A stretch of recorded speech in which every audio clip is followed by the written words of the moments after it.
antropología está en un momento cúspide. ¿Por qué? Porque se nos pone la perspectiva de qué va a pasar frente a la pandemia o post-pandemia, post-cuarentena. ¿Cómo van a ser las interrelaciones personales? ¿Se han puesto a pensar, van a salir ustedes de la cuarentena y van a ir a ver a sus enamorados, enamoradas, respectivamente, a sus mejores amigos, y van a irles a dar un abrazo o al enamorado, enamorado un beso? ¿Cómo se van a saludar a cualquier persona que conozcan en la calle y se los presenten? ¿Le van a dar el codo? ¿Le van a dar la mano? Si comparten oficinas, ¿cómo saben si la persona con la que comparten oficina es una persona sana? Compartir clases, ¿cómo saben si van a ir a un salón, como está, por ejemplo, en la universidad, y se van a sentar 60 personas dentro de un salón sin saber que uno de ellos puede ser portador del coronavirus y transferirle? ¿Cómo es que él cree que va a darse las relaciones interpersonales post pandemia? Sí, bueno, yo pienso que después de la pandemia las relaciones interpersonales van a ser más discretas, justamente por ese tema de que uno nunca sabe quién está contagiado y quién no, ¿no? Entonces, a diferencia de antes, que de repente eran más amicales, incluso justamente aquí en Perú, después de la pandemia va a ser algo más, a la defensiva, por decirlo de alguna manera, ¿no? Más recatado, siempre cuidando tu salud justamente para no contagiar a tu familia, más que nada. Bueno, yo creo que va a ser muy complicado porque estábamos acostumbrados a tener ese tipo de relación, o sea, estar siempre en contacto, y por lo mismo que ahorita tenemos que ser un poco más reservados pues con el contacto, a las personas que están acostumbradas a saludar y todo, a abrazar, se les va a hacer un poco más complicado. Y aquí se ven las relaciones interpersonales no solo en el pequeño ámbito, sino en el gran ámbito. Muchos de nosotros nos gusta viajar. De hecho, algunos han tenido pensado algún viaje. Todo el tema del viaje, también cómo va a cambiar. ¿Cómo va a cambiar todo este tema? Y también el tema laboral. Los temas amicales. ¿Qué es persona humana? Una realidad compleja e imperfecta que tiende a la perfección. Yo voy a ser bastante reiterativo con la definición, porque esta definición no solo se la tienen que aprender tal cual, sino que esta definición nos abre a todo el curso, se va desenvolviendo en todo el curso. Una, significa que es única, que no es divisible, que tiene que mantener esa unidad, que no es que es cuerpo o es alma, sino que es ambos. La persona humana es una combinación de cuerpo y alma. Ahora hay que entender qué es alma. ¿Qué es alma? Filosóficamente, ¿alguien me puede decir qué es el alma? Yo te diría que el alma es lo que le permite ser al ente, lo cual es diferente. Por ejemplo, yo te digo, todas las cosas están conformadas por, de hecho la teoría se llama hilemórfica. Todas las cosas están compuestas por materia y forma. Materia y forma. Cuando tú ves una piedra, la piedra tiene una determinada estructura, sí, ¿verdad? Entonces esa es la forma le da esta estructura, y esa estructura adquiere cierta, no es que, ¿quién tiene esa estructura? ¿La nada o algo? Algo. ¿Qué es ese algo? Es una materia indeterminada que da lugar a la piedra. Todas las cosas están compuestas de materia y forma. Muy bien, volvamos a preguntarnos ahora, en el árbol, ¿qué es la materia? El tronco, sus hojas. La materia es indeterminada. La materia es indeterminada. ¿Y qué es la forma? La forma es aquello que le permite ser árbol. Por eso, en cierta manera, podemos decir que la forma es un alma vegetativa. Le llamamos forma a aquello que da estructura, pero le llamamos alma al especial tipo de forma que, aparte de dar estructura, da vida. Le llamamos forma a aquello que da estructura, y le llamamos alma a aquello que, aparte de dar estructura, da vida. Pongámonos en el ejemplo de una mesa de madera. ¿Qué forma tiene? La forma de la mesa, que es aquella estructura que tiene patas, rectangular, redonda. Esa es la forma, la estructura. ¿Y cuál es su material? La madera. Pero en cambio en el árbol no podemos decir que el árbol está hecho de madera, porque esa no es madera, o si queremos ser precisos, esa es madera viva. Y esa madera viva en realidad es una materia indeterminada que tiene vida gracias al alma vegetativa o a la forma del árbol. De hecho, un animal también está compuesto por materia y forma. Esa materia es una materia indeterminada, que hace ser al animal lo que es, su particular estructura. Y la forma es lo que llamamos alma sensitiva. ¿Por qué? Porque da estructura, da vida, pero además le permite comportarse como un animal, que es captar el mundo con sus sentidos. Y vamos subiendo. El alma humana, ¿qué permite? ¿Qué da? El alma humana es un particular tipo de forma que da estructura, da vida, permite captar el mundo con los sentidos, pero responde ante lo que captamos con los sentidos de manera racional, no de manera instintiva como el animal. Eso es lo que llamamos alma, un particular tipo de forma que da vida, estructura, capacidad de captar con los sentidos y nos permite responder de manera racional. Eso es lo que llamamos alma humana. ¿Y qué es la materia en el ser humano? No el cuerpo, sino lo que conforma el cuerpo. Es decir, la materia indeterminada que al entrar en contacto con el alma da lugar al cuerpo. Veámoslo desde la otra perspectiva. ¿Cómo se suele definir a la muerte? Claro, es la separación del cuerpo y el alma, es cuando el alma abandona el cuerpo. Esa es la muerte, la definición clásica. ¿Y por qué es esa definición importante? Porque como el alma le da vida, le da estructura, que significa el orden que tiene, y le da dinamismo, que significa el funcionamiento de los órganos, cuando el alma abandona el cuerpo, ¿qué pasa con ese cuerpo? ¿El cuerpo sigue funcionando, sigue teniendo vida? No, el cuerpo empieza a descomponerse. Ya sin vida, pierde su orden, su estructura, su dinamismo, y se descompone. Y vuelve a ser esa materia indeterminada. ¿Se comprende? ¿Qué es más importante en el hombre, el alma o el cuerpo? Ambos son igualmente importantes. ¿Cómo está conformado? El alma es la forma de lo humano, pero el cuerpo es lo que quiere, es la materia luego de haber adquirido la forma que el alma le da. Y la materia es una materia indeterminada.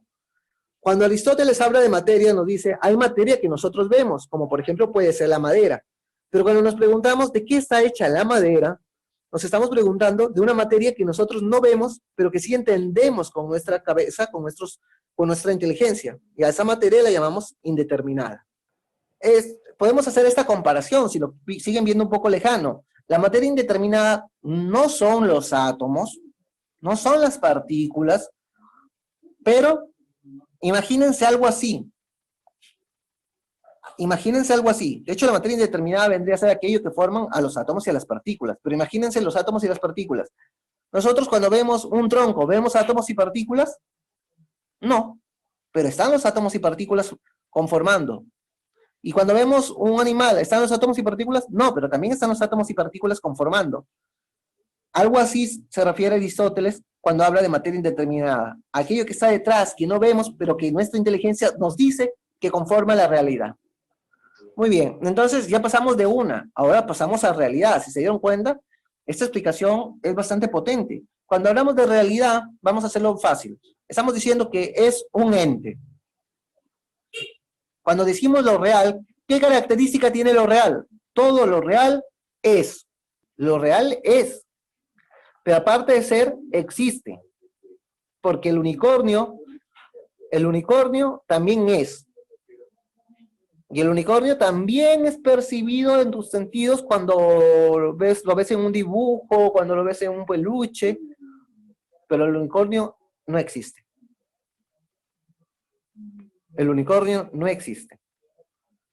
Entonces hay que saber diferenciar en la realidad, en los entes, cosas que son y cosas que son y existen. Las cosas que solamente son se llaman entes mentales o ideales. Y las cosas que son y existen se llaman entes reales. La persona humana ¿es un ente de qué tipo? ¿Un ente real?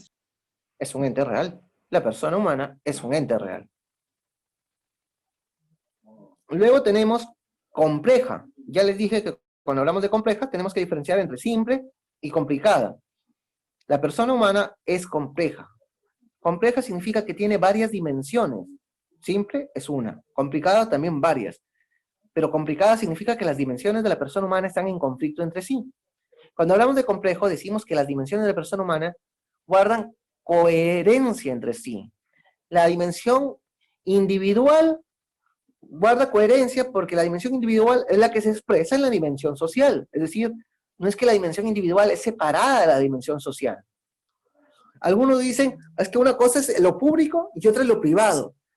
Es como el caso de este político que muchos decían, ah, no, pero le sacó la vuelta a su esposa. Eso es su mundo privado. El mundo público sería cómo los gobierna. ¿Es correcta esa separación o no es correcta? Si tenemos un político, nosotros deberíamos decir, ah, mira, le pega a su esposa, pero no importa, porque nosotros estamos convencidos de que puede ser un buen político. Porque una cosa es lo público y la otra es lo privado. ¿Es correcto o no es correcto? No, porque las acciones que uno realiza te califican tanto en tu desempeño laboral como en tu desempeño familiar. O sea, es un entorno que te genera a ti como persona, tu concepto de persona, total. Claro, volvemos a la primera palabra, unidad. El ser humano se caracteriza por su unidad, es decir, cada una de las dimensiones repercute sobre la otra, por eso se llama complejo. Si es un mentiroso para engañar a la persona que supuestamente más ama, con la que ha prometido pasar el resto de sus días, ¿por qué vamos a esperar que no nos engañe a nosotros?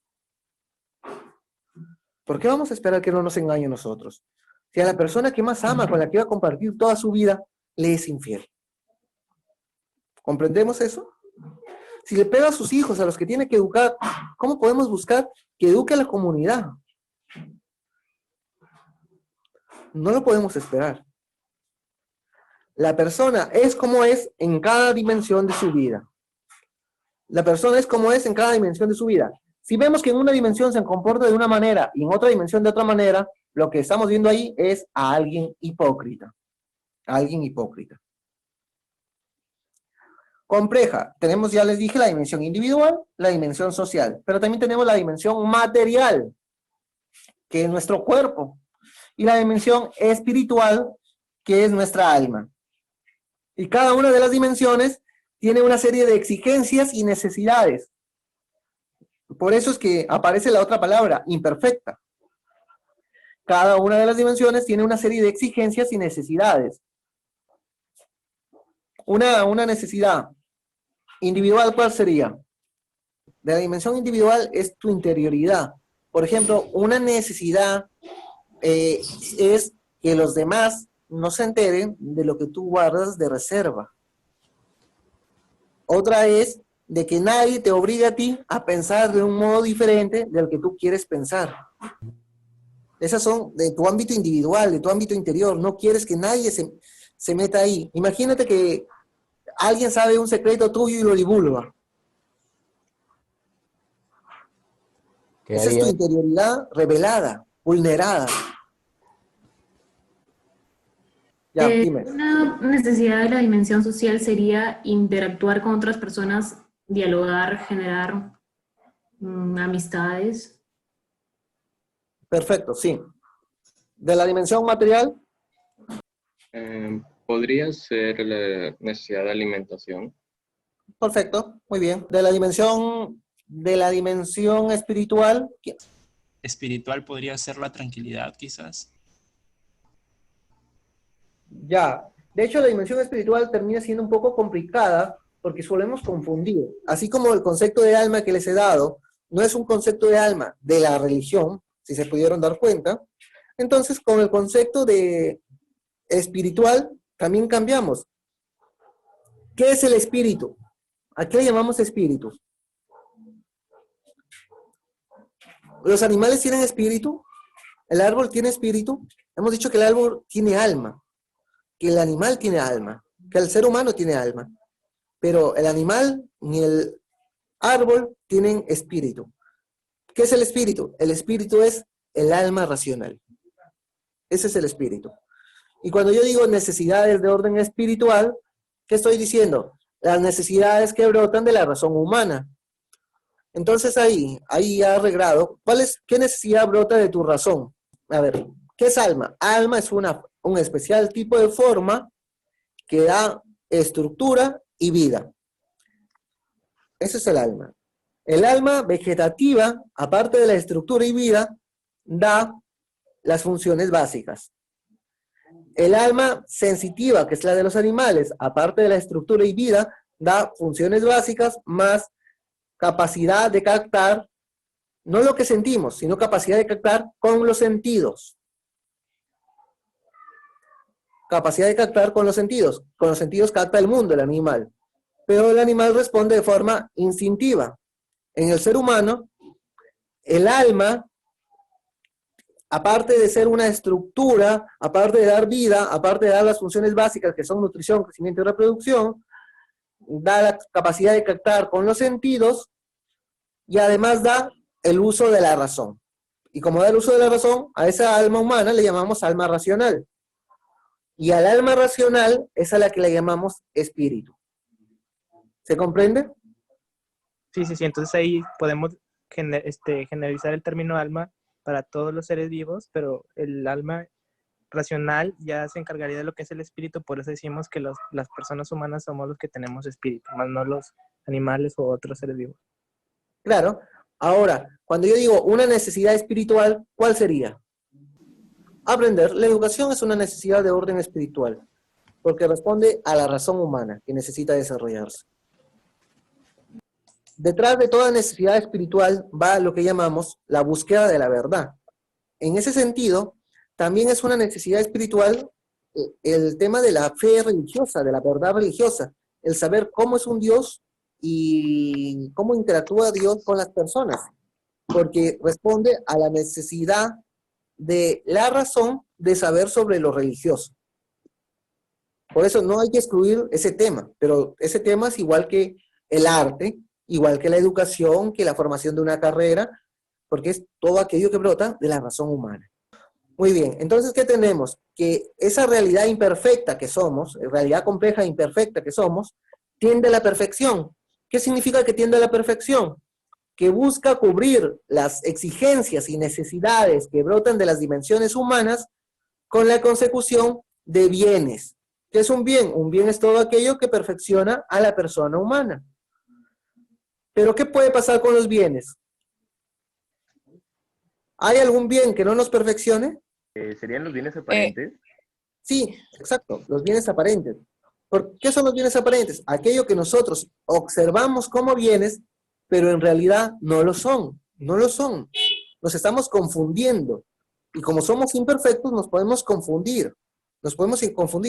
Por eso también hay que saber perdonarnos nuestros errores a nosotros mismos, saber perdonarnos.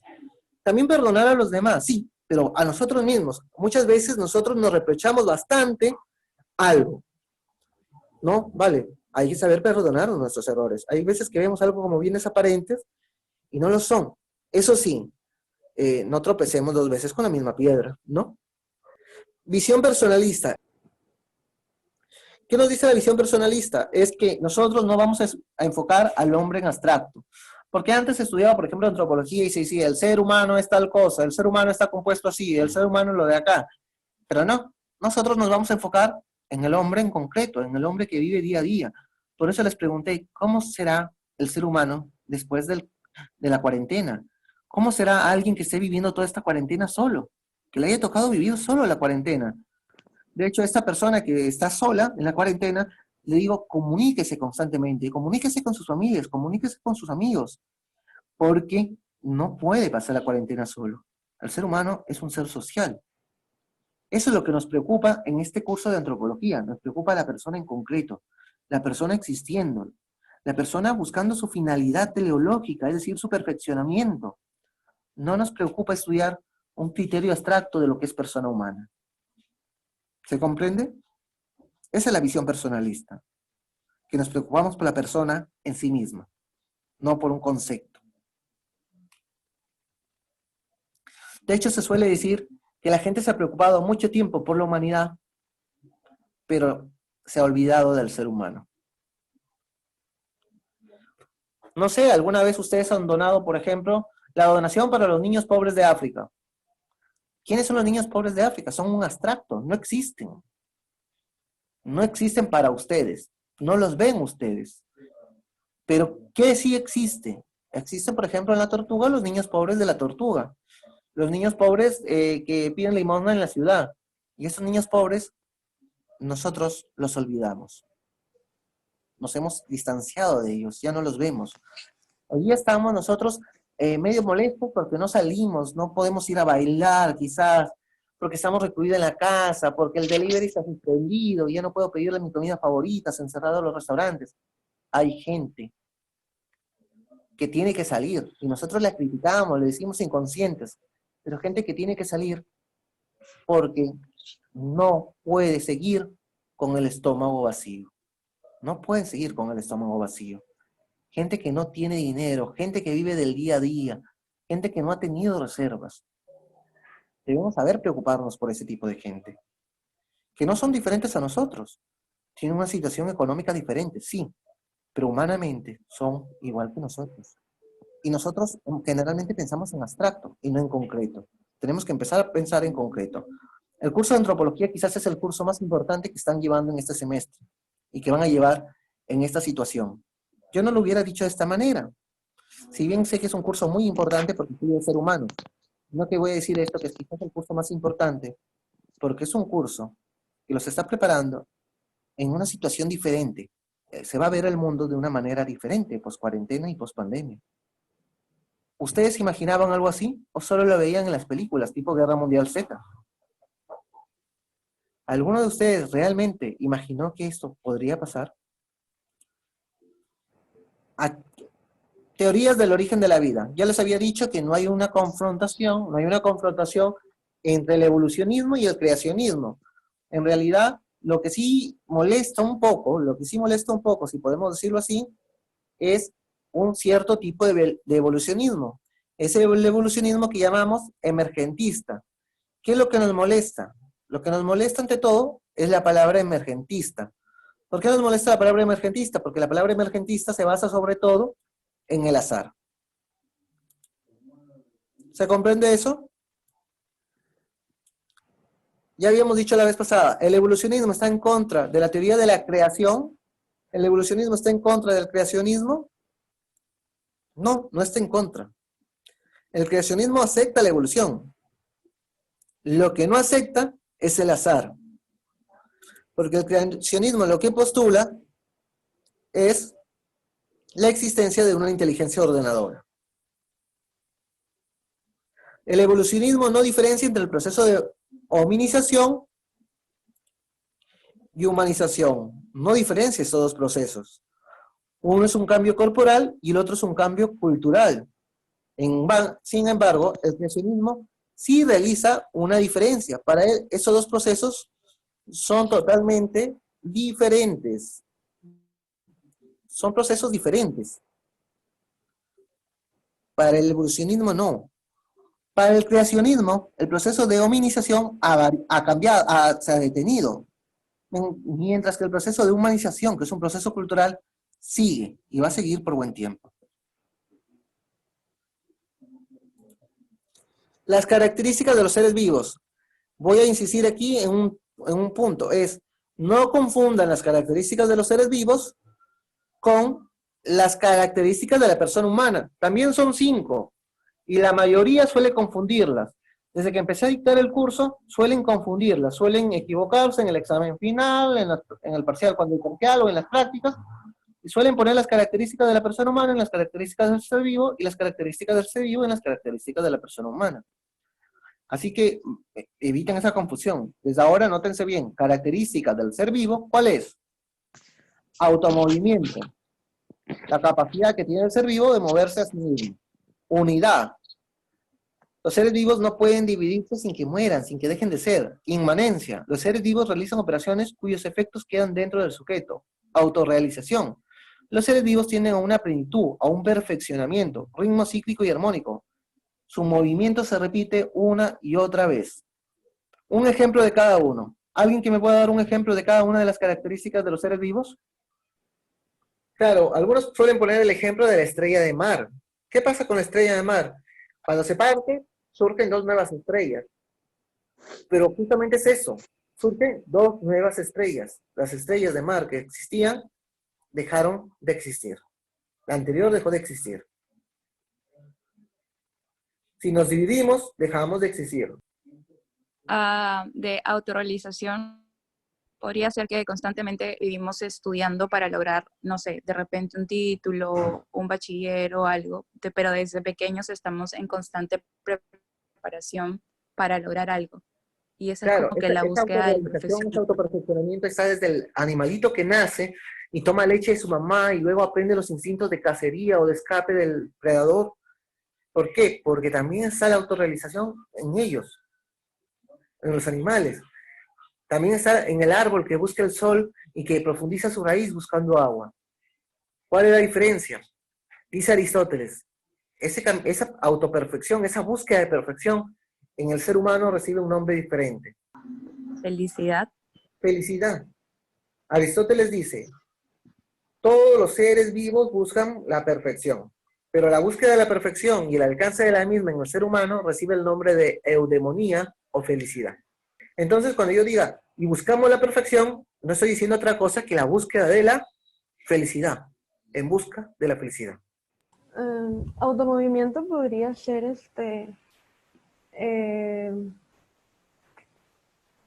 caminada o el latido del corazón. ¿Ya? Y en un árbol, Su crecimiento. más que su crecimiento, está su alimentación. Es decir, Claro. cómo la savia elaborada, la savia bruta, fluye por en medio del árbol. ¿Por qué? ¿Qué es lo que estamos viendo? Con ese ejemplo también te puedes haber dado cuenta.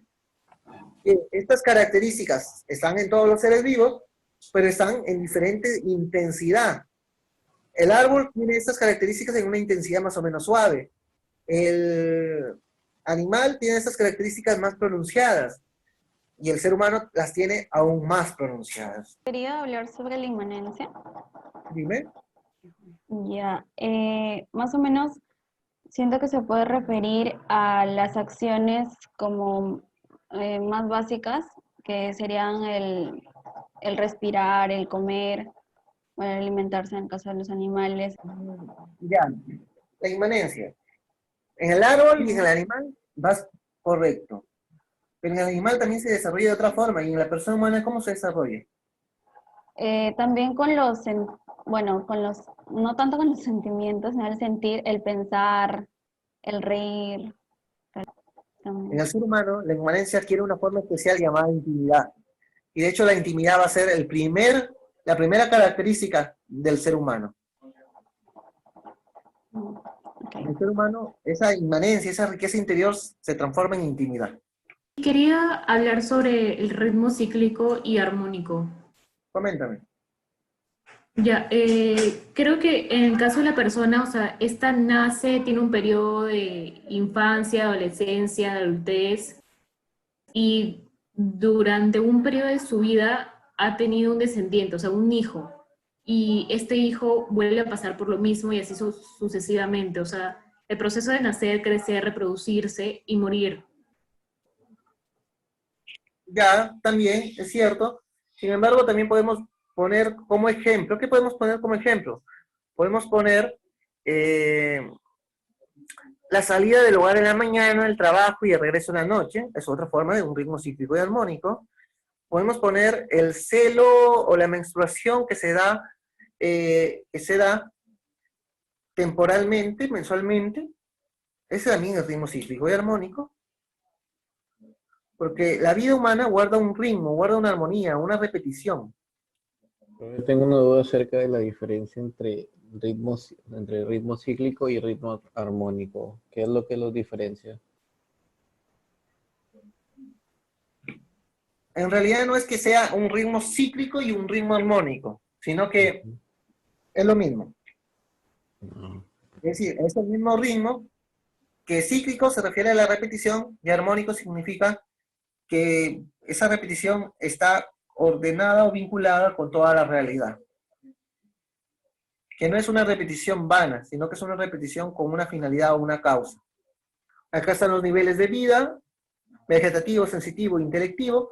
Ya les dije, funciones básicas para el nivel de vida vegetativo, el nivel de vida vegetativo, funciones básicas, el nivel de vida sensitivo, que es el sistema perceptivo, pero con el circuito estímulo-respuesta.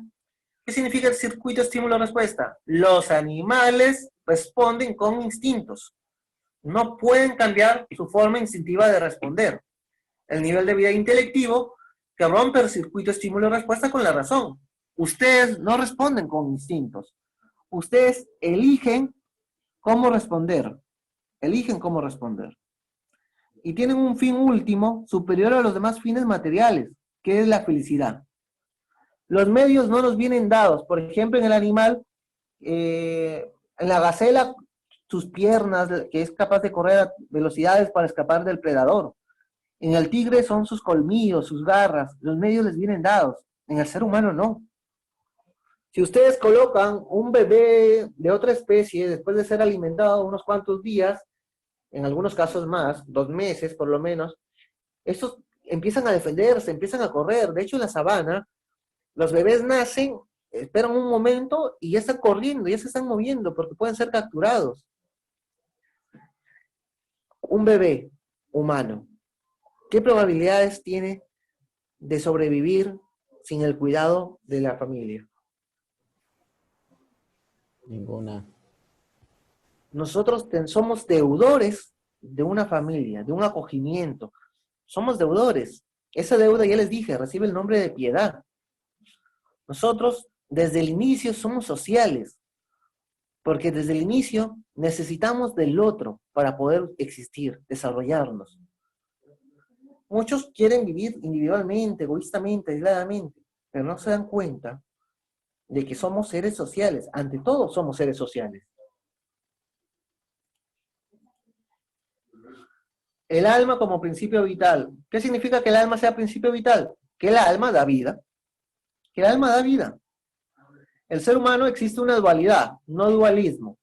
¿Qué significa el dualismo? El dualismo es que una parte es más importante que otra. Es decir, Platón dice el alma es más importante que el cuerpo y el cuerpo solo es la cárcel del alma.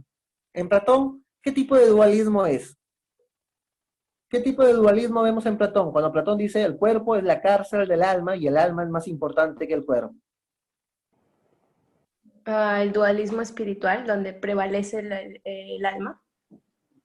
Claro, ¿y algún dualismo materialista que conozcan? De hecho, los dualismos materialistas derivan finalmente en el materialismo puro y duro, que termina anulando la existencia del alma y diciendo que el hombre solo es materia. Para nosotros, para Aristóteles, lo que existe es una dualidad. Cuerpo y alma tienen igual importancia. De hecho, el hombre es el compuesto de cuerpo y alma. El hombre es el compuesto de cuerpo y alma. El principio vital es el alma. El alma organiza, vivifica la materia y lo convierte en cuerpo.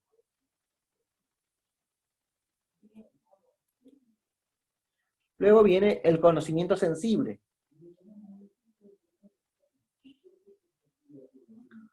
Conocimiento sensible.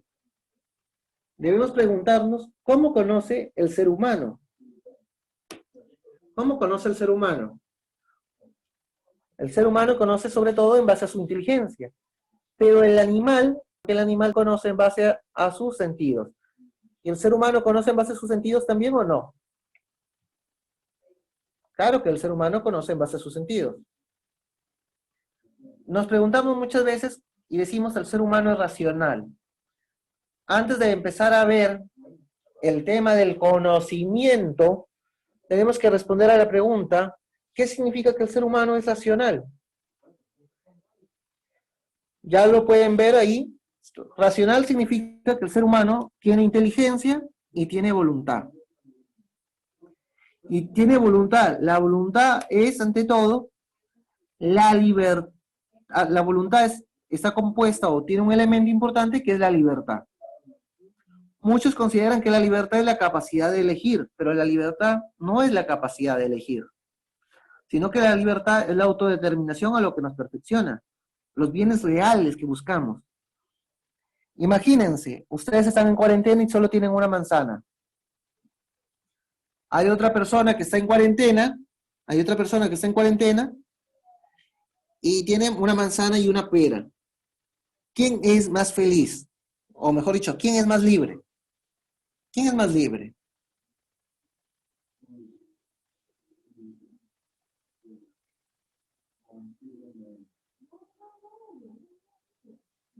¿Karim? ¿Karim Córdoba? Sí, disculpa, ¿puede repetir? Disculpa, es que no lo llegué a entender. Están en cuarentena, una persona tiene solo una manzana y la otra tiene una pera y una manzana. ¿Quién es más libre?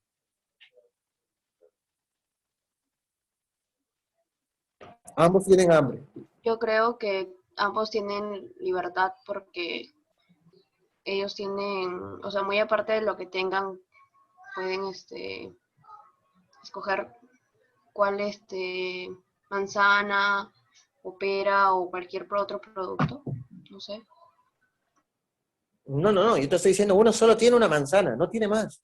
Y el otro tiene una manzana y una pera.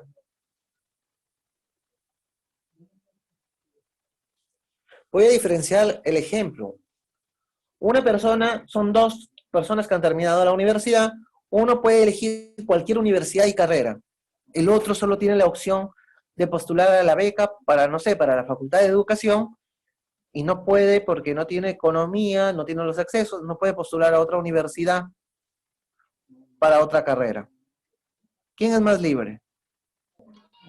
Bueno, no sé si es exactamente que sea más libre, pero tiene más opciones de poder elegir lo que más le convenga. ¿Quién?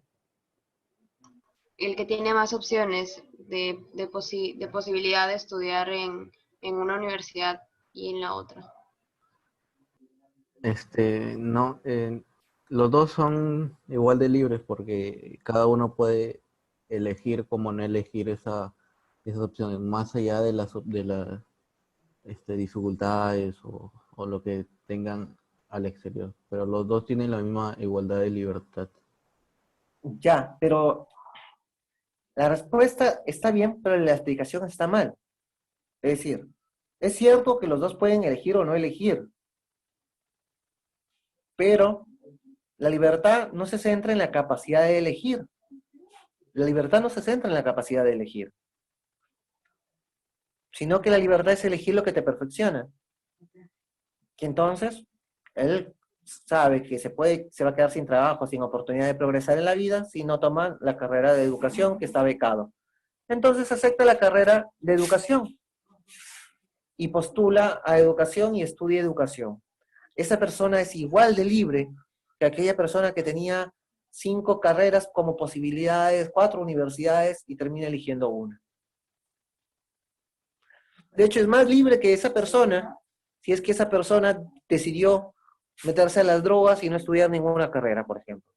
Sería aún más libre. Tú dices, no, pero la otra tuvo capacidad de elegir, eligió entre varias opciones, eligió lo que quiso. No, pero ese es libertinaje también. O sea, no es lo mismo libertad que libertinaje.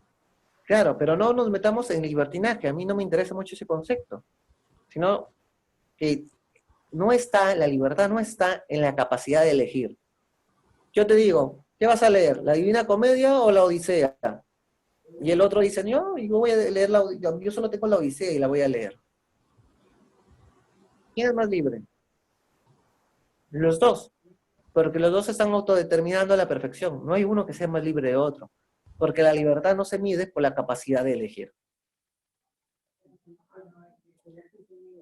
La libertad se mide en la elección correcta de un bien real.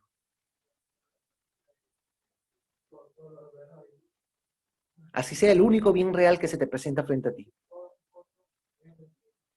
¿Se comprende? Sí. Luego tengo otra duda. Cuando alguien es encarcelado, ¿pierde su libertad? De desplazamiento. Ok. fin. Ahí podemos hablar de varios tipos de libertad. Es lo que pierde es libertad de desplazamiento. Pero, por ejemplo, puede haber sido encarcelado injustamente o justamente, pero él puede seguir leyendo, perfeccionándose, estudiando. Él puede hacer eso. ¿Y hay Sería alguna, totalmente... ¿y hay alguna situación en donde bueno, donde yo o nosotros no tengamos libertad? Cuando tu voluntad se ve coaccionada, cuando no eres dueño de tus actos. ¿Podría decirse las personas que, no sé, enfermas? No, no necesariamente, pero por ejemplo, imagínate que yo te digo, llama y dile a tu enamorada que no la quieres y le estoy apuntando en la cabeza con una pistola. Bueno, no, pero yo me refiero a, por ejemplo, las personas que tienen los loquitos. O sea, hay loquitos que no controlan sus actos. A ese tipo de enfermedades me refiero. Claro, ellos sí, porque ya están yendo un par desde arriba, es decir, lo racional ya está viéndose afectado. Cuando lo racional se ve afectado, lo demás ya no son libres, porque no pueden ser dueños de sus actos. No son dueños de sus actos. Claro, pero ahí, claro, sí, tienes razón. Pero ahí los loquitos, o sea, tienen ciertos tiempos en donde les da y no les da. Se puede decir Claro, que, depende de la enfermedad. A veces tienen estado de lucidez, otros ya no, otros claro, son, ya entonces, depende del caso pero, concreto. Recordemos esto, siempre es el caso concreto, siempre es el caso concreto. Nunca es una abstracción generalizada. A veces los motivadores te dicen, sí se puede, siempre se puede. Yo les diré, en la mayoría de los casos no se va a poder. Si me preguntas, ¿quiénes van a triunfar? Yo te diré, quizás la mayoría no lo haga. Porque la filosofía no está para quedar bien. El motivador profesional, el coach, te dice, sí, todos pueden triunfar. Marcelo Bielsa, que es un técnico de fútbol, dijo una vez, yo no los entiendo. Porque, por ejemplo, van a una liga de fútbol y le dicen a todos los 20 equipos, pueden ganar, van a ganar. Pero en realidad, quien gana en una liga de fútbol de 20 equipos es solo un equipo. Los otros 19 son perdedores. Lo mismo cuando ustedes salgan a trabajar. 3.000 postulantes a un puesto de trabajo. Muchos dicen, si se quiere, se puede. Y la verdad no es esa. La verdad no es esa. Por eso es que tenemos que aprender a dar prioridades en nuestra vida. ¿Cuáles son nuestros objetivos más importantes? Muy bien, entonces la voluntad, como ya lo habíamos comentado, la voluntad es no sufrir coacción. ¿Qué es la inteligencia? La inteligencia, si se dan cuenta, está doblemente subrayada, intus y leyere, inte, leyere. Ahora, algunos dicen que no es intus leyere, que sería leer entre, o saber elegir lo que leemos, saber leer en la realidad para comprenderla. Unos dicen que es intus eliere, que significaría saber elegir. En todo caso, es saber elegir en la realidad para comprender o saber leer la realidad para comprenderla. La inteligencia tiene que ver con la comprensión, no es un pensar frío, mecanizado, no, sino que es una comprensión ante todo. El inteligente es capaz de comprender la realidad. Por eso es que el inteligente no es el que más piensa o conoce algo, sino el que es capaz de comprender esa situación, comprender qué hacer, comprender cómo actuar. Algunos pensadores modernos separaron lo racional de la voluntad y empezaron a decir lo voluntario no tiene que ver con lo racional. En esos pensadores modernos encontramos a Descartes, a Duns Scoto, que no es moderno, sino que es de los últimos medievales, a Ockham, y tenemos a un pensador religioso como Lutero, que dirá que la razón es la prostituta del diablo. En ese sentido, vamos a tener que la voluntad se va independizando de la razón en el ámbito filosófico teórico, pero no en el ámbito realista. Esa supuesta independencia de la voluntad de la razón conlleva que la voluntad sea entendida como algo irracional, como algo no humano. Por eso es que muchas veces se les pregunta a ustedes o a alguien, se les pregunta, ¿y por qué haces eso? Y suelen responder, porque quiero. Carecen de argumentos, carecen de motivación, carecen de finalidad, carecen de la búsqueda de su perfeccionamiento. solo realizan cosas porque pueden realizarlas. Y no es así. No es así. Se tiene que Profesor, realizar una acción. Dime. ¿y qué, o sea, qué tanto tiene que ver? Porque creo que de cierta forma la inteligencia está ligada también a la libertad, pero ¿qué tanto para usted? Sí, la inteligencia va ligada más que todo a la voluntad. Y en consecuencia, por esa ligazón, a la libertad. Por ejemplo, ustedes descubrieron que su carrera era la que querían estudiar. Por unos determinados detalles, temas, técnicos, lo que sea, descubrieron que esa era su carrera. Entonces ustedes le dijeron a su voluntad que querían postular. Y con la libertad se prepararon y postularon. ¿Cierto? Ahora, diariamente, su voluntad los lleva a ustedes a moverse para que su inteligencia sea capaz de comprender los cursos para que puedan seguir avanzando en la carrera. ¿Cuál es la relación entre inteligencia y voluntad? ¿Ven esa flecha que señala para los dos lugares?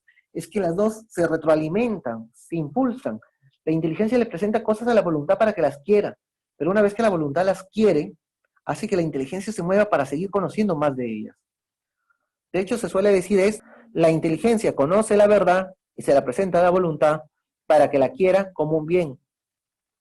Y la libertad se autodetermina a ella como un fin. Y hay que tener cuidado, porque si nuestra inteligencia se equivoca en lo que es la verdad, nuestra voluntad va a querer bienes que no son bienes. No son bienes reales, sino son bienes aparentes. De hecho, yo te puedo poner una relación aún más nítida. Tú te sientes atraída, por ejemplo, por un chico. Ese chico se vuelve tu enamorado. Ese es el aspecto de atracción, el aspecto sensible, el conocimiento sensible, que es lo que íbamos a ver. Pero luego, ya que estás con el enamorado, tu inteligencia empieza a conocerlo, empieza a conocer si tu enamorado es verdadero, si tu enamorado es bueno. Si tu enamorado es verdadero, significa que es coherente, te dice, hey, voy a estar estudiando, y de repente tú llamas a su casa y te dicen, no, salió con unos amigos, llamas a sus amigos, sí, salió con una pichanga, y estudiando, no está estudiando, no es verdadero. Si no es verdadero, tu voluntad no tiene que verlo como un bien. Es decir, si tu voluntad no lo llega a querer como un bien, entonces el amor no se tiene que desarrollar. Porque el amor justamente está en ese querer como un bien. Querer como un bien y querer su bien. Ahora que si nuestra inteligencia no funciona muy bien, que digamos, le vamos a perdonar esas cosas y les vamos a colocar en un altar y vamos a decir, pero va a cambiar, pero quizás es un pequeño error, y entonces vamos a llevar una mala información a nuestra voluntad, y nuestra voluntad los va a ver como un bien, cuando en realidad es un desastre. Y luego nos quejamos. Muchos de los fracasos que tenemos en la relación, le echamos la culpa al otro, pero tenemos que mirarnos y decirnos a nosotros mismos qué brutos que hemos sido, qué poco inteligentes que hemos sido. Pero, profesor, ¿y qué pasa cuando, por ejemplo, hay de por medio un matrimonio y la mujer decide perdonarlo por el bien de los hijos, pero ella no se siente bien, digamos, al seguir con el esposo? Tu inteligencia no sabe comprender la realidad, no sabe comprender que el bien de los hijos es un fruto del bien de los padres, y que como ella no va a estar bien, en realidad sus hijos nunca van a estar bien, y por lo tanto es poco inteligente, y en vez de buscar un bien real para sus hijos, eso que ve como bien real es solo un bien aparente, y lo que está ocasionándole a sus hijos es un daño. ¿Sí? Por eso les digo, el curso de antropología está para explicar, por ejemplo, ese tema que me has dicho, el tema de los enamorados, está para explicar cómo un jefe se comporta con sus trabajadores, está para explicar cómo el presidente o las autoridades se relacionan con el pueblo, cómo el pueblo se relaciona entre sí mismos. El curso de antropología quizás, y más la situación que estamos viendo, es uno de los cursos más importantes que pueden llevar. También los libera un poco de escuchar a estos charlatanes que son los motivadores y los coaches, que les dicen sí se pueden, y la verdad es que no se puede, muchas cosas no se pueden. Muchos, y espero que ninguno de los que estamos conectados ahorita, pero muchos van a morir en esta pandemia. Muchos están muriendo, muchos han muerto. No todos se pueden salvar. La realidad es más dura. Debemos olvidarnos de esa fantasiosa voluntad irracional que piensa que siempre van a ir bien las cosas, todo irá bien. No, puede que las cosas vayan mal. Y hay que aprender a levantarnos cuando las cosas van mal. Solo queda eso. Aristóteles se pregunta, ¿por qué levantarnos cuando las cosas van mal? Y la respuesta es, porque no hay de otra. Porque no hay de otra. No hay de otra. O te dedicas a morir, o te dedicas a vivir.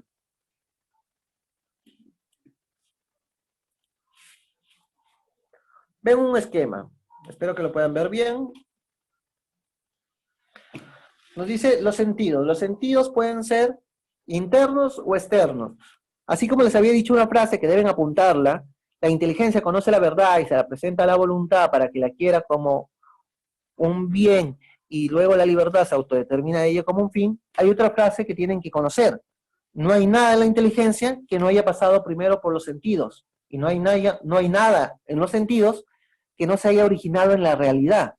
¿Qué hacen los sentidos? Captan desde la realidad. Captan la realidad misma. Y la captan con los sentidos externos y los sentidos internos. Los sentidos externos son los 5 que conocemos. Y hay que educarlos. ¿Por qué hay que educarlos?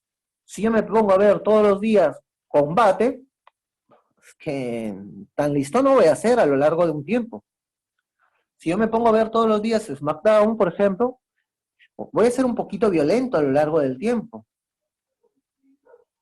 Yo tengo que saber educar mis sentidos para que lo que yo voy captando me modifica como persona. Volvamos otra vez a la característica de los seres vivos, esa característica de los seres vivos que se llama inmanencia. Sabemos que hay sentidos externos, que son 5 y tienen que ser educados. Porque como somos seres inmanentes, lo que nuestros sentidos captan nos van transformando como personas. Nuestros sentidos tienen una base material y una base espiritual. Un ojo, el ojo ve, el ojo por sí solo ve. Si el ojo por sí solo viera, si yo saco el ojo y lo coloco, no sé, lo coloco en un lado aparte, ese ojo estaría viendo. Imagínense los que han visto Naruto, el ojo de Gaara, ese ojo de Gaara separado por allá. ¿Cómo ve si está separado? Quizás si somos un poquito más profundizando decimos, ve porque hay una conexión del alma de Gaara hacia el ojo. Entonces diríamos, muy bien. Entonces, quien permite que el ojo vea es el alma. Y los ojos que tenemos nosotros en nuestro cuerpo, ¿cómo ven? Ven porque están vivos, ven porque están conectados al alma. Obviamente tienen que estar bien en condiciones físicas, corpóreas. Si no están bien en condiciones corpóreas, por más que estén conectados al alma y estén vivos, no pueden ejercer su función. Por lo tanto, todo sentido tiene una base material, que es el órgano que se usa para esa función. Pero tiene una base espiritual, que es el alma, dándole la capacidad de realizar esa función. ¿Se comprende? Y el sentido compuesto por la base material y la base espiritual capta las sensaciones, lo sensible. ¿Qué son las sensaciones? Las sensaciones, por ejemplo, yo veo una puerta marrón y el color marrón es una sensación que la capto con mi vista. Luego voy y toco la puerta y el sonido es una sensación que la capto con mi oído. Toco la puerta otra vez y está la textura de la puerta. Bueno, yo no voy a probar el sabor de la puerta, ¿no? Pero cada una de las captaciones realizadas por cada uno de nuestros sentidos se llama sensación. Y esas sensaciones pueden ser directas o indirectas, o propias o impropias. La sensación propia o directa es cuando yo voy y miro una pared blanca. Yo he captado la pared blanca con mi vista, sensación directa. Ponen una canción, la canción la capto ¿de qué modo? ¿Directo o indirectamente? La canción la capto directa o indirectamente. Yo creo que directamente. Directamente, captas las ondas sonoras con tu oído. Pero imagínate que esa canción en la que bailaste con tu enamorada de 6 años que llevan en la relación, es la primera canción que bailaste con ella. ¿Qué te va a llevar? Te va a llevar a recordar justamente ese momento, ¿verdad? Claro. Entonces, esto que te lleva a recordar, ¿cómo lo has captado? ¿Directa o indirectamente? Indirectamente. Indirectamente. Esto suele pasar aún más cuando, por ejemplo, llega su papá en el carro, en la moto, lo que sea, llega, y ustedes captan un sonido de motor. Captación directa del sonido del motor. Y luego, ¿qué es lo que pasa? Luego, ustedes se imaginan que es su papá que va llegando. captación indirecta del papá. Cuando de repente su hermano o papá prende la tele y hay una serie, captación directa del sonido, pero ustedes ya se imaginan la serie. ¿Cómo va? Captación indirecta. Muy bien. Ahora, esas sensaciones están desordenadas allí, necesitan ser ordenadas y por eso se necesita el sentido interno. El sentido interno, llamado sentido común, es el que se encarga de unir cada una de las sensaciones a lo que se llama síntesis sensorial para dar lugar a la percepción.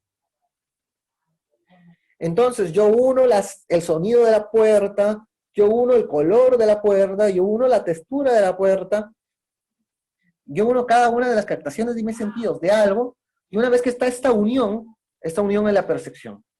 Y podría decir ya, yo tengo la imagen de la puerta dentro de mí. Yo tengo la imagen de la puerta dentro de mí. Esa imagen puede recibir el nombre de percepción, pero también de fantasma. De hecho, como le llamo imagen, el segundo sentido interno se llama imaginación. ¿Cuál es el sinónimo de imaginación? Vean el contexto que estoy hablando. He dicho que la imaginación trabaja con la imagen, pero a la imagen también se le llama fantasma. ¿Cuál sería el otro sinónimo? Fantasía. Fantasía. ¿Qué hace la imaginación? Crea, archiva y reproduce. Es lo mismo que hace la computadora. Crea. Yo te digo, ¿conocen a Cristiano Ronaldo? Muy bien, sí conocen a Cristiano Ronaldo, por lo menos por foto. ¿Y se conocen a ustedes? Imagínense que están jugando una pichanguita en la playa con Cristiano Ronaldo. Crearon. Ahora ustedes lo tienen en la mente ya. Jugándose una pichanguita. Capaz los chicos todavía se imaginan que están dominando la pelota mejor que Cristiano Ronaldo. Muy bien. Archiva. Ustedes pueden decidir guardar esa imagen captada, la guardan. Reproduce. Reproduce significa que la extraen de la memoria y le vuelven a poner play. Es como cuando buscan el archivo de la película y le ponen play, reproduce. Yo les digo, ¿qué hicieron el verano pasado? Y ustedes empiezan a recordar lo que hicieron el verano pasado. ¿Qué fue lo último que hicieron antes de que se declare la cuarentena? Y empiezan a recordar qué es lo último que hicieron. Reproducen. Pueden reproducir algo creado o algo normal, algo verdadero. Pero se llama imaginación igual. Muy bien. Luego está la memoria. ¿Qué es lo que hace la memoria? Trabaja con los recuerdos. Pero ¿cuál es la función de la memoria? ¿Alguien sabe la función de la memoria? Los animales usan la memoria mejor que nosotros. Porque la memoria va de olvidar lo que tiene que olvidarse y recordar lo que tiene que recordarse. Pero en cambio nosotros solemos olvidar los temas que estudiamos para la práctica, los olvidamos, pero al ex tóxico o a la ex tóxica no la olvidan. No la olvidan. Entonces, la memoria, su función es olvidar lo que debe olvidarse y recordar lo que debe recordarse. Pero el ser humano es un poquito terco, y no le permite a la memoria trabajar bien. Luego viene la estimativa cogitativa. La estimativa es en el caso de los animales. Ya le dije, el conocimiento sensible es un conocimiento que también tienen los animales. La estimativa es la respuesta instintiva. La respuesta instintiva que nos lleva a huir de lo inconveniente y acercarnos a lo conveniente. Por ejemplo, el tigre ve a una gacela. La gacela ve al tigre. ¿Y qué es lo que hace el tigre? Dice, no, hoy día soy vegetariano. No, obviamente que no hace eso. El tigre dice, la gacela es conveniente para mí, me la voy a comer. Así que se va hacia la gacela, va a capturarla. Y la gacela ve al tigre y dice, el tigre es inconveniente para mí. Y entonces la gacela huye del tigre. Pero el ser humano, aquí sí es importante y es buena la terquedad, dice, en la cogitativa, ¿qué es lo bueno y lo malo? ¿Qué es lo conveniente e inconveniente? Pero como participa la razón, entonces tenemos una segunda vista. Es, Dios mío, este curso lo voy llevando por tercera vez, es inconveniente para mí, yo lo veo como algo malo para mí, pero necesito llevarlo, afrontarlo y pasarlo. ¿Por qué? Porque detrás de este curso, veo algo muy importante, que es mi carrera. Es decir, la cogitativa nos lleva a afrontar cosas que vemos como inconvenientes por la búsqueda de bienes superiores que se encuentran detrás. Las tendencias y los sentimientos son lo más cercano que nosotros tenemos a los instintos. Las tendencias se llama también apetitos. Hay un apetito natural que es el apetito del perfeccionamiento. Todos buscamos perfeccionarnos. Y hay un apetito ilícito. Ilícito quiere decir que deriva del conocimiento. El apetito ilícito racional deriva del conocimiento intelectual, del conocimiento de la inteligencia, que es la voluntad actuando con prudencia que nos dirige a bienes superiores. Por eso es que se dice que la prudencia o la voluntad trabaja con la cogitativa. Pero el apetito sensible, que es el apetito que deriva del conocimiento sensible, se divide en irascible y concupiscible. Imagínense, ya no, el ejemplo decía llegan a casa, ahora están en casa. Bueno, se despiertan y su mamá ha preparado varios postres.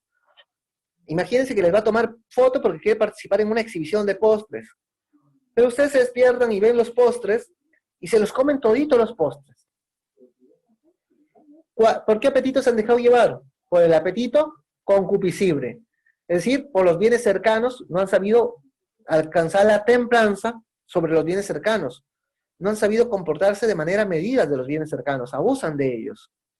Está el que toma mucho, el que toma mucha cerveza, el que toma mucha gaseosa, muchos dulces, el que no sabe aguantar esos bienes cercanos.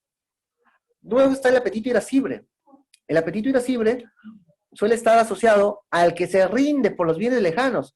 Les falta bastantes cursos, exámenes virtuales, llegar a finalizar la carrera, algunos todavía están iniciando. Les falta bastante. Imagínense 2 años estudiando virtual. Es broma, espero que no. Pero ¿a qué voy? A veces solemos ver muy lejos ciertos bienes y nos rendimos. Por eso el apetito irascible está sobre los bienes lejanos y se requiere fortaleza para poder luchar por esos bienes. Entonces, fortaleza y templanza son guiadas por la voluntad. Fortaleza y templanza son guiadas por la voluntad. La voluntad cuida lo irascible y lo concupiscible, porque si no, nos rendiríamos. Pues seríamos como los animales. Seríamos como los animales y en la cogitativa, en vez de nosotros luchar por ir más allá, luchar por aguantarnos de las cosas y no abusar de las cosas que están acá, nosotros actuaríamos instintivamente. Comeríamos todo lo que tenemos cerca, no iríamos por lo que nos parece malo, pero no, como trabajamos con la razón, trabajamos con la voluntad, aparece la fortaleza y la templanza para controlar respectivamente lo irascible y lo concupiscible.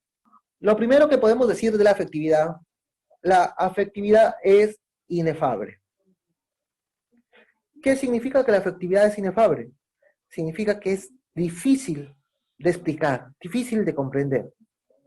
No significa imposible, porque algunos cuando yo les pregunto esto me responden en los exámenes, la afectividad es imposible de explicar, por eso voy a explicarla de esta forma. No, pues, no se pasen. Si ustedes me dicen que es imposible de explicar, no tendrían que intentar explicarla. Pero la afectividad es inefable, es difícil, complicada de explicar, pero vamos a hacer el intento. La afectividad se compone por los sentimientos, emociones y pasiones. Y estos sentimientos, emociones y pasiones, vamos a verlos en un diagrama bastante fácil. Hay un objeto desencadenante. Imagínense, ustedes han salido a comprar algo, han salido a la farmacia o a la herrería. Vamos, han salido a comprar un martillo. Están comprando el martillo, van dando la vuelta, y se supone que no iban a salir, pero salieron, porque era necesario el martillo para hacerle un favor a su papá, y ven en la esquina a su enamorado o enamorada besándose con otro. Objeto desencadenante, las circunstancias. 2, perturbación anímica. Se empiezan a sentir tristes, se empiezan a sentir molestos, decaídos, exasperados. El ánimo les cambia. Si tienen problemas mentales, se empiezan a sentir alegres. También si la odiaban y querían terminarla, se empiezan a sentir alegres. Pero bueno, en principio se empiezan a sentir tristes. Hay una perturbación del ánimo. 3, una alteración orgánica. Les duele la cabeza, una lágrima furtiva cae por la mejilla, aparecen diferentes perturbaciones, síntomas físicos, dolor de cabeza, una lágrima, y luego, punto 4, la conducta o manifestación. ¿Qué significa esto? La reacción que tenemos. No sé, pueden pasar al frente como diciendo ya te vi, vamos a hablar después, o no me busques. Alguno más desesperado que no sabe controlar, porque su voluntad no controla su afectividad, irá con el martillo a golpear a las personas. ¿Por qué? Porque aquí está el hecho de saber controlar la afectividad humana. ¿Y cómo controlamos la afectividad humana? La controlamos gracias a la voluntad. Eso es la cogitativa. La cogitativa y la voluntad nos permiten controlar la afectividad. Si no, vamos desesperados y reaccionamos y golpeamos, y es lo que se suele llamar falta de inteligencia emocional. Aristóteles ya habló de inteligencia emocional 5 siglos antes de Cristo. No es ningún descubrimiento, solamente le han cambiado de nombre. Si quieren hacerse famosos con algún nuevo disque descubrimiento, léanse a Aristóteles, pónganle otro nombre y vale, publíquenlo. Porque de hecho la estructura del acto voluntario ahora se llama en las maestrías de negocios la toma de decisiones. Y se enseña la toma de decisiones, y es lo más vendido. Pero eso no es más que la estructura del acto voluntario aristotélico de 5 siglos antes de Cristo. Si quieren hacerse famosos, léanse a Aristóteles y le ponen otro nombre. Me pueden preguntar si no entendieron. La inteligencia tiene 3 operaciones, que es abstracción, juicio y raciocinio. La abstracción se encarga de captar lo esencial y lo común. Y captar lo esencial y lo común es lograr formular el concepto de algo. Luego ese concepto lo uno con otro concepto. Por ejemplo, el concepto de piña lo uno con el concepto de árbol, lo uno con el concepto de fruta. O vamos, piña lo uno con el concepto de fruta. Y entonces yo formo una proposición. Ese es el juicio. ¿Qué proposición sería? La piña es una fruta. Y entonces toda proposición tiene un valor de verdad o falsedad. ¿La piña es una fruta? ¿Es verdadero? Verdadero. Yo podría haber unido el concepto de auto y el concepto de fruta. Y podría haber formado una proposición y haber hecho un juicio diciendo, el auto es una fruta. Y esa proposición tendría un valor de verdadero y falso, que en este caso su valor sería falso. En el razonamiento o raciocinio, voy a unir conceptos y proposiciones. Y esta unión de conceptos y proposiciones es lo que llamo el mensaje o el discurso racional que intento comunicar al interlocutor, que intento comunicar a los demás. Recuerden, nos quedamos con estas 2 frases. La inteligencia conoce la verdad y se la presenta a la voluntad para que la quiera como un bien, y la libertad se autodetermina a ella como un fin. Primera frase. Segunda frase, no hay nada en la inteligencia que no haya pasado primero por los sentidos y que los sentidos lo hayan captado, no lo hayan captado desde la realidad.